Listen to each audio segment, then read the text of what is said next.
Hi everyone, good evening. My name is Jay Gondon, and I talk to you about email Sherlock, using machine learning to extract information from live email data set. I choose work with emails because they have to use the most. Some people have to use this years ago, and they usually contain information they're not published, but sometimes they do.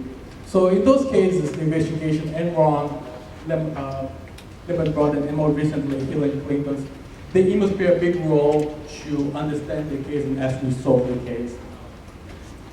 But by specifically, I work with Hillary Clinton emails, something to reflect about Hillary Clinton emails.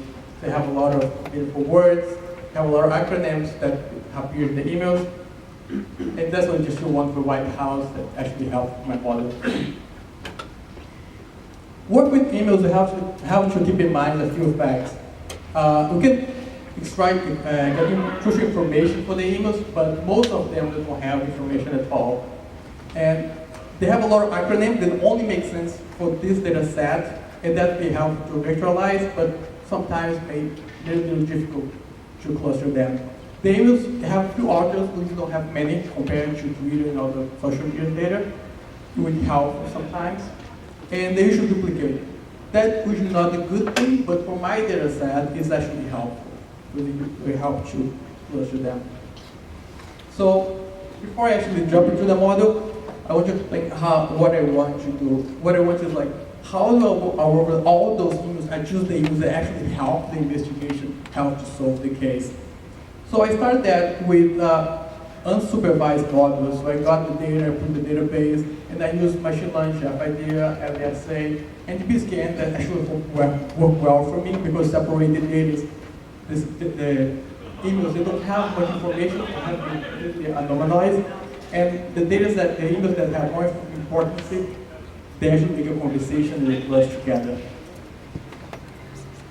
The second part, I use a semi-supervised learning experience to actually find the emails that actually matter. So I started with Benghazi, for example, and I explored that using neural net. If you're aware of the investigation, you probably know those names make sense for you.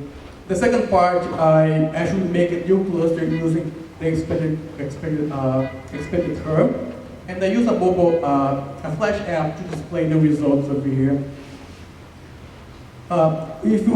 If you can see here, with make connection, if you find Benghazi, you find Metis, and you find an email that only using the word matching would not be enough. You have to find the connections between what they've been talking.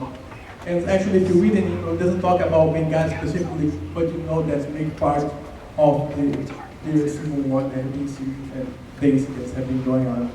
Another thing I add was the sentiment analysis that might help you to find things that you want. For example, here is a higher negative. So unfortunately, it might indicate that you have critical information there. And actually, it's a fact, if you see the email, they talk about the incident in the embassy, around the embassy, the time. Improvement I want to make in the model, I want to generalize fraud data sets. I want to adapt the algorithm to prevent fraud, would be really helpful in the case of Enron. I also want to make a graph visualization because it's hard to visualize the way and I paid that way. And I want to record user activity of the software so I can make more improvements.